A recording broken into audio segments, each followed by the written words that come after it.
มื้อนี้เราจะมารีวิวการไปส่งสการปู่สาสุดโสติการอยู่ดอนสมโภงเรามาเริ่มต้นจากการขี่เรือจากดอนโขงไปเลยเด้อลูกค้าตัวนี้แม่นคณะทัวร์ของพวกเราคณะที่จะไปส่งสการปู่สาสุดเริ่มต้นออกจากดอนโขงเนาะนี่แม่นภาพของ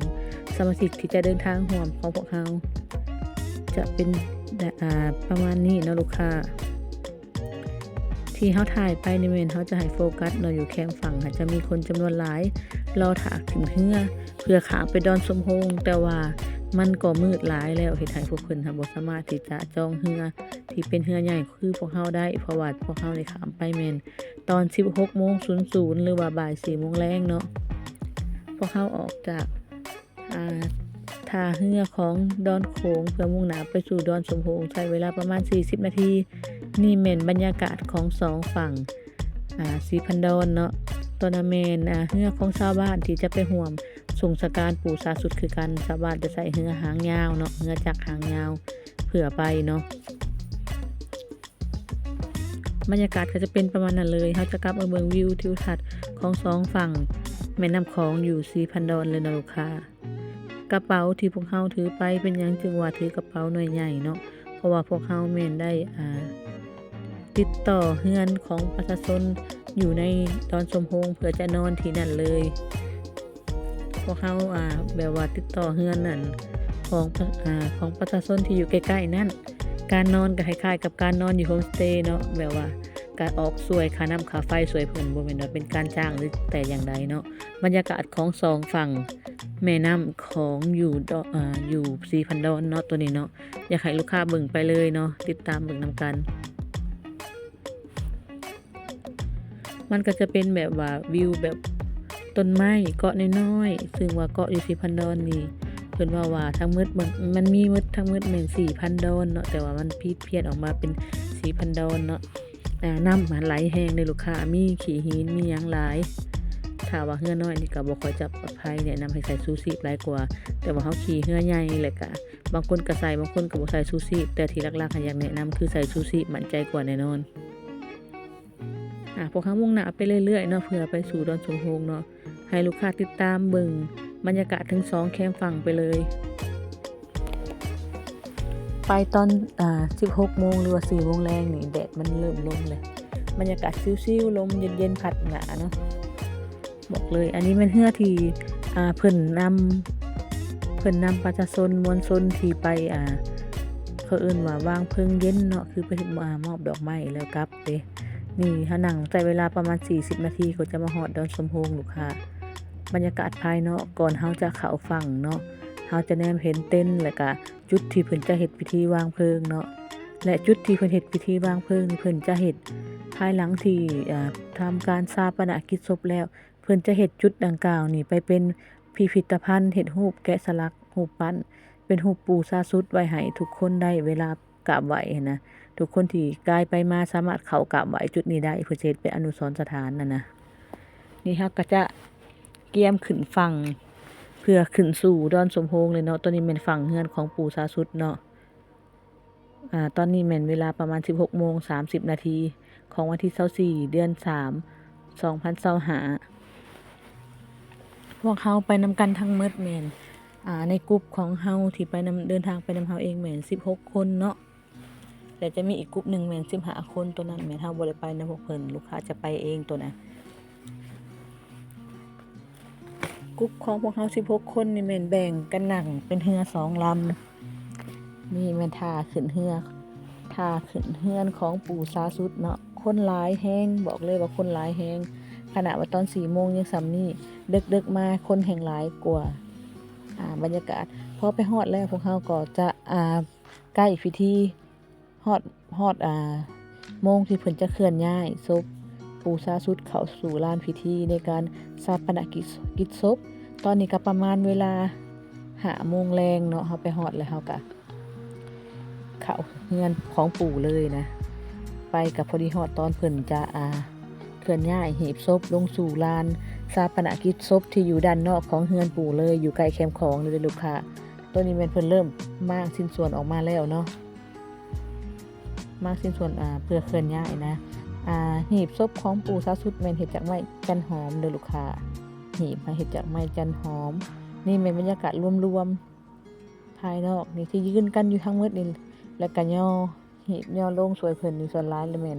ลูกศิษย์ลูกหาผู้อยู่ใกล้เนาะหรือว่ายังไงก็คือลูกศิษย์หรือว่าบรรดาเซียนพระทั้งหลายเนาะนี่ที่ยืนอยู่นำกันนี่แม่นทางลงเฮือนของปู่บ่ได้ขึ้นเฮือนเนาะเพราะว่าคนหลายมีทั้งครูบามันแออัดแฮงพวกเฮาก็เลยพากันมายืนถ่ายอยู่จุดนี้เพื่อส่งและก็เบิ่งการเคลื่อนย้ายหีบศพของปู่ซาสุดก็จะมีพิธีการก็จะเป็นแบบว่าผู้ชายเนาะที่เพิ่นให้เสื้อแบบนี้นะอันนี้ก็แม่นไอ้เหลาเด้อไอ้เหลาหลายคนอาจจะรู้จักไอ้เหลานี่หลาย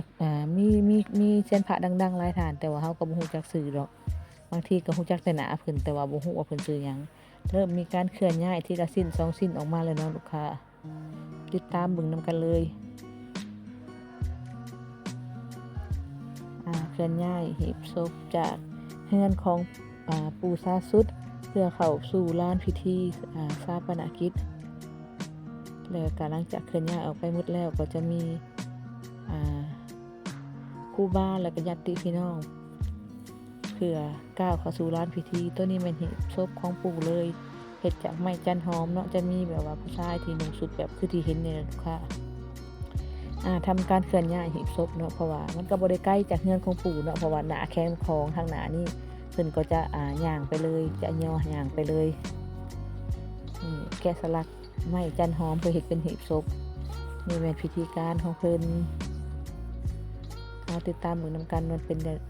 นแนวใดหั่นนะอันนี้แม่นแม่ขาวเนาะที่บวชที่เพิ่นบวชขาวจากนั้นก็เคลื่อนย้ายออกสู่ลานพิธีเนาะรู้สึกว่าคนแออัดหลายจนคนมันหลายแฮงจนเห็นเส้นทางในการไปมันแออัดบอกเลยว่าคนหลายแฮงๆเบิ่งในตอนนี้เบิ่งคือสิบ่หลายแต่ตัวจริงหันหลายแฮงหลังจากเวทขบวนแล้วก็จะมีขบวนพระเนาะเคลื่อนย้ายออกสู่ลานพิธีแล้วตอนนี้ฮอดขั้นตอนการเทศเนาะเขาเรียกว่าเทศ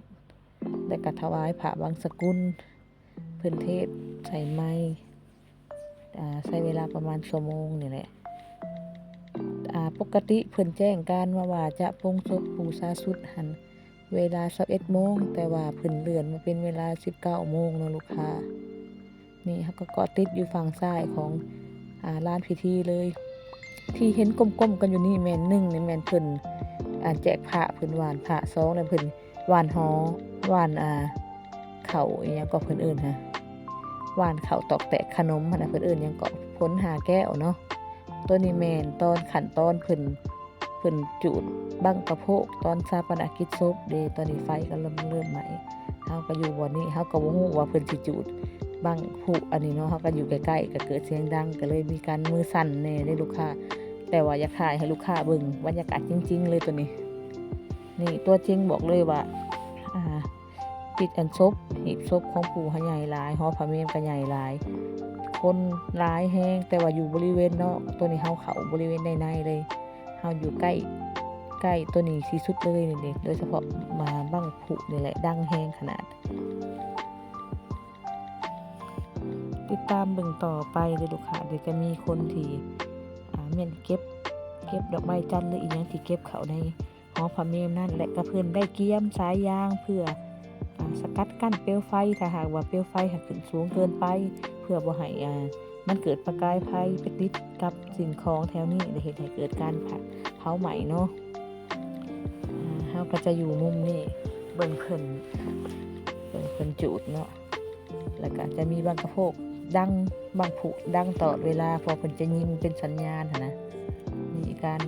สถานการณ์ตัวจริงตอนนี้ไฟเริ่มไหม้เนาะเลยลุกลามเลยเพิ่นย่านว่ามันจะลามใส่เต็นท์หรือว่าจะลามเข้าเฮือนของประชาชนเพิ่นก็เลยเอาสายยางมาฉีดน้ำเพื่อสกัดตอนนี้แม่นตอนเช้าบรรยากาศตอนเช้าของลานพิธีนะบ่อนที่เพิ่นทำการชาปนกิจศพที่แรกเพิ่นจะให้ครูบาอาจารย์ที่เป็นครูบาแท้ๆมาเป็นผู้เคลียร์เอากระดูกของปู่เนาะหรือว่าอันวัตถุสำคัญ นี่แม่นลุงพานะเพิ่นลุงพาก็เป็นคนที่พวกเราสำหรับใครที่เคยไปหาปู่สาธุก็จะเห็นเพิ่นประจำการอยู่นำปู่สาธุเนาะว่ายังไงก็คือเพิ่นเป็นผู้ช่วยเป็นเลขาของปู่สาธุพวกเราก็เคลียร์ต่อจากครูบาเนาะเคลียร์บางทีโชคดีได้นั่นได้นี่นะยังมีความหวังเด้นี่ขั้นตอนของเพิ่นแม่นตอนมื้อเช้าเขาเห็นครูบาเพิ่นมาขวัดเอาหน้าเพิ่นน่ะจะฝังแบบว่าฝังเหรียญฝังหยังแล้วเพิ่นมาขุดเอาเด้ตัวนี้พวกเราก็เคลียร์เรื่อยๆเคลียร์ไปแบบ